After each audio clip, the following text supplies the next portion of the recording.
Olá pessoal do canal Radiologia, hoje eu trouxe um caso sobre torção de ovário e vamos ver alguns aspectos de imagem que são importantes para o diagnóstico dessa entidade. Então vamos lá, tratava-se de uma paciente de sexo feminino, 24 anos, queixa de dor pélvica importante, um EVA 10 em 10, iniciada há cerca de 24 horas, com sinais de irritação peritoneal. Negava outros sintomas, laboratório básico da paciente normal, inclusive a própria PCR, já foi feito beta-HCG que foi negativo, foi solicitada inicialmente uma TC de abdômen pélvico e posteriormente uma ressonância magnética do abdômen pélvico. Então vamos inicialmente a tomografia computadorizada. Então na TC, o protocolo que nós fazemos é um estudo direto com contraste, tá? Vou mostrar aqui para vocês, e que se estende desde o diafragma até a sínfise pubiana, tá? A queixa do paciente era uma dor pélvica, né, sem outros comemorativos, abertura recente, tá? E aqui já é um dado importante, gente, toda vez que o paciente chega com dor pélvica e vem para emergência, existe uma gama de diagnósticos diferenciais que a gente tem que entender da pelve que gere dor, que leve ela ao serviço de emergência. Por exemplo, endometriose geralmente não é um sintoma de dor, uma clínica álgica pélvica, mas que geralmente o paciente não vai ao serviço de emergência para, enfim, durante a crise álgica, né? Uma dor mais insidiosa. Já, por exemplo, ruptura de cisto ovariano, torção de ovário, gravidez ectópica, até uma piossalpingite, uma doença inflamatória pélvica, são situações ginecológicas que levam o paciente a procurar emergência. Segundo dado que eu queria mostrar para vocês é esse aumento dessa estrutura aqui, ó. Tá? É uma estrutura que tem um componente mais cístico, talvez bilobulado, tá? E tem um componente mais, talvez, de partes moles aqui para a esquerda. Então, como se fosse uma massa, né? E contendo um componente cístico. Uma das situações que a gente tem que pensar sempre é a origem anexial, tá? Talvez uma situação estranha para anexo é que esteja na linha média, mas isso é um dado que vai nos favorecer, tá? Para o nosso raciocínio diagnóstico, tá? Então, eu tenho um aumento de uma estrutura anexial, talvez associado a uma lesão expansiva bilobulada de comportamento cístico, com localização na linha média. Alguns sinais inflamatórios aqui, ó, talvez uma densificação da gordura peritoneal pélvica, um peritônio um pouco marcado aqui anteriormente, um peritônio marcado aqui, ó, na goteira paretocólica esquerda, e em líquido aqui, ó, na goteira paretocólica direita em pequena quantidade, mais presente. No contexto de dor pélvica, tá, a gente tem que pensar dentre as hipóteses diagnósticas da torção de ovário, tá, e foi isso que a gente levantou mediante essa tomografia computadorizada. Então, revisando, aumento de uma estrutura que potencialmente pode ser anexial, componente de lesão expansiva que pode estar presente ou não. A lesão expansiva, cística na maioria das vezes, era importante porque ela vai favorecer, né, esse mecanismo de torção. Às vezes o ovário ele tem um meso meio longo, tá? Uma fixação não muito aderente à cavidade, e ele sem lesão expansiva associada pode promover a torção, tá? Então, além disso, a disposição na linha média e alguns sinais inflamatórios da cavidade pélvica.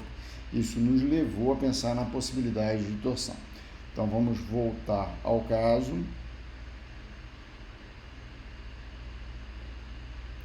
Então, voltando ao caso, a gente colocou a formação expansiva de comportamento cístico, né? Talvez cístico complexo ficaria melhor, né?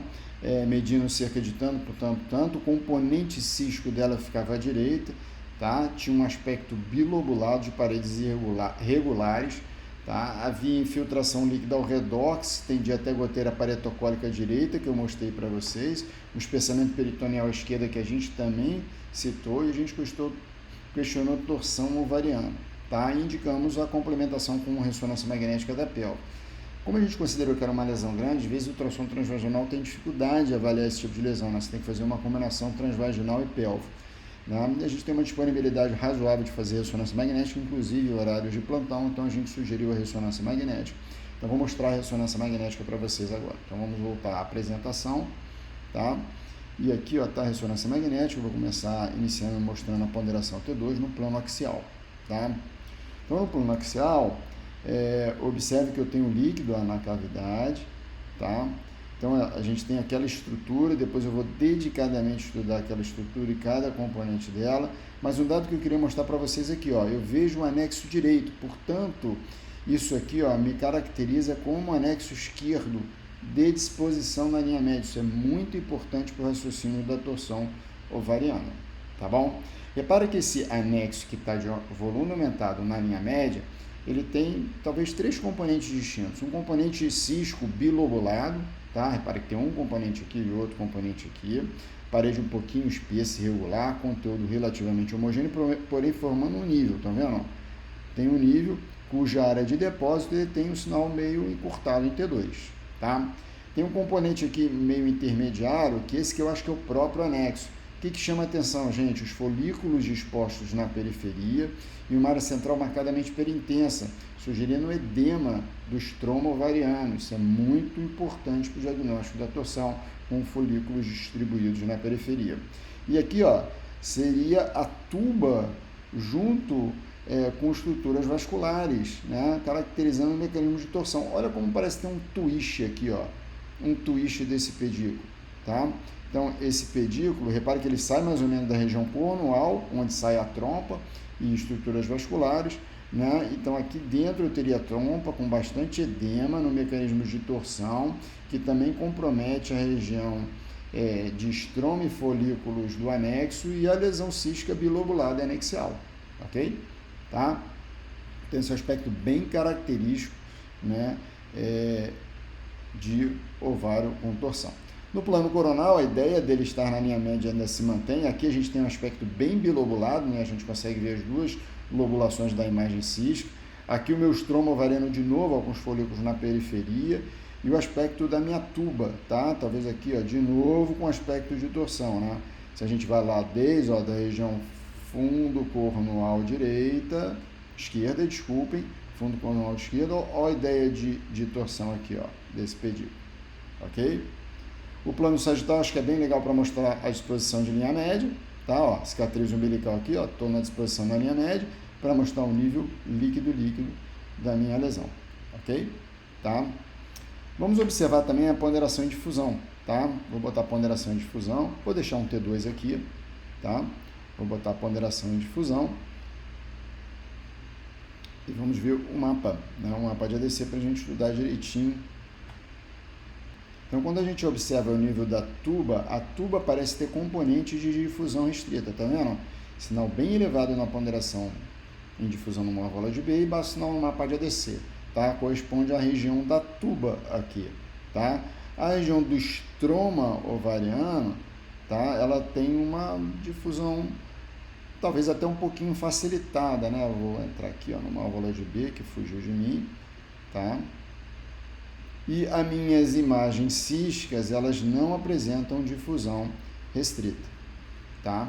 Então, eu tenho mais um componente que eu penso, pelo menos, injúria vascular, que é uma área de difusão restrita mais relacionada à minha tuba, tá? Então, relacionada à minha tuba.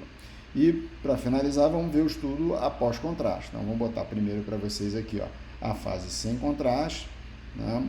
Vou seguir uma fase com contraste, tá? E uma fase que é fundamental, que é a fase de subtração. O que é subtração, Antônio? Na verdade, a subtração você vai trabalhar com a informação do pós-contraste, excluindo toda a informação do pré-contraste. Então, a gente observa aqui, ó, no pré-contraste, primeiro, aquelas áreas em depósito posteriores, elas não têm um sinal tão elevado na ponderação T1, não. Considera até um sinal mais intermediário na ponderação T1. Isso habitualmente está associado a debris ou a sangramento, tá? Então, essas duas situações de intermediário em T1 e baixo em T2 podem ser, tá? No estudo após contraste, a lesão cística não impregna nada, não tem componente sólido, a parede que é um pouco espessa, mas sem nódulo mural, sem projeção papilar, o que já deixa a gente relativamente mais tranquilo para processo neoplásico, tá? Ou se for neoplásico, possivelmente um de baixo grau, ou até neoplasia benigna. E quando a gente vai observar a nossa tuba e o nosso estroma ovariano com os folículos, tá? Vamos botar bem aqui em cima desse estroma, né? A gente observa na subtração que ele é bem preto, né? Bem preto, talvez, né, quase que avascular, né? Ou passando uma ideia de avascularização, marcante hipovascularização desse anexo, tá? Repara, por exemplo, o útero como impregna muito bem, pelo meio de contraste venoso, a região anexial do outro lado. tá? Então, do lado direito, região de anexo, né, para a gente comparar e ter um parâmetro com uma região anexial esquerda marcadamente hipovascular, subtração fundamental para a gente caracterizar esse tipo de situação, tá? Então, resumindo, gente, o que a gente tem? A gente tem uma paciente que chegou via emergência para a gente, com um quadro álgico, né, ou seja, a dor, né, levou ela a procurar a emergência. Ela tinha uma massa na linha média, tá? Essa massa na linha média tinha alguns componentes, um componente cisco bilobulado, como se fosse, entre aspas, uma lesão expansiva, que pode favorecer a torção. Ela tinha um componente do ovário propriamente dito, com estroma edemaciado central e os folículos de distribuição periférica. Ela tinha um componente mais periférico à esquerda, que representava a minha tuba, e com uma ideia de twist, de torção desse pedículo, que ela vinha mais ou menos da região cornual e se direcionava ao ovário, tá? Essa região também tinha algum grau de difusão restrita. Além disso, eu tinha alguns sinais inflamatórios, uma leve densificação / infiltração da gordura perianexial, presença de líquido livre intracavitário e realce. Quando eu administrava o meio de contraste venoso, essa alteração não se impregnava pelo agente ou se impregnava extremamente de baixa intensidade, ok? Então, vamos voltar à apresentação, tá? O que a gente colocou em termos de laudo foi exatamente isso. O anexo esquerdo encontra-se medializado, volumosa formação cística bilobulada, tá? Medindo tanto por tanto, associado a níveis, né? A gente discreto hipersinal ou sinal intermediário em T1, sugerindo debris por teor proteico ou conteúdo hemático, o estroma desse ovário com um sinal elevado, sugestivo de edema, os pequenos folículos com distribuição periférica, tá? Então, com redução da impregnação do contraste, sugerindo injúria vascular. Então, além disso, a torção do pedículo vascular, que envolvia também a tuba desse lado, que estava demasiada. Então, todos os aspectos de torção anexial, ok? Então, eu convido também vocês estudarem esses dois artigos, um da JR e um da Radiographics, são informações bastante didáticas sobre torção ovariana, que elas vão estar mais ou menos resumidas aqui. Então, primeiro dado é um dado clínico, dor pélvica aguda, que obriga o paciente a procurar a emergência, tá? É um dado importante para estar associado à torção de ovário. Algumas das vezes a torção ela é intermitente, então essa dor pode não estar tão presente no momento, tá, que a gente está investigando a paciente. Então, aumento unilateral do anexo, com ou sem massa anexial associada.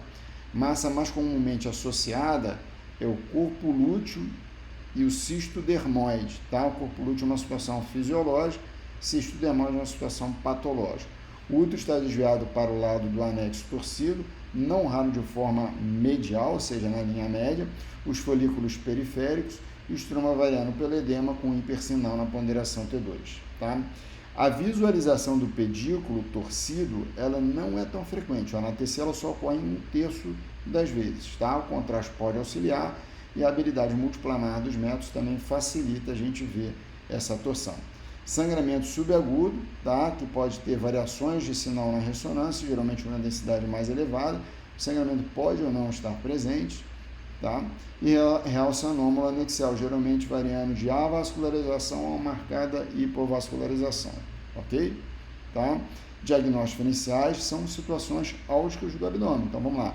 Cisto hemorrágico, cisto corpo lúteo que rompe, gravidez ectópica, poderia colocar doença inflamatória pélvica também, tá? Então, esses são os 8 tópicos que eu gostaria que vocês guardassem, gente, da torção ovariana.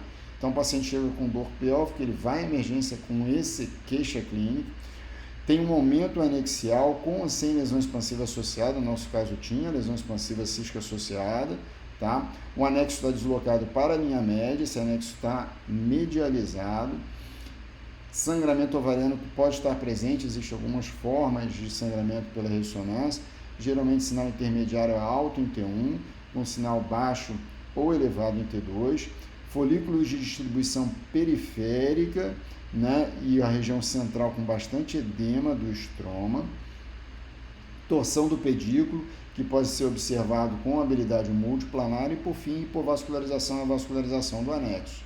Gente, essa paciente ela foi operada, foi feita a ressecção desse anexo, era uma lesão benigna, questionava até ser um cisto funcional, tá? E esse ovário já tinha sinais de necrose pela isquemia, ok? Tanto no ovário propriamente dito, como na tuba associada.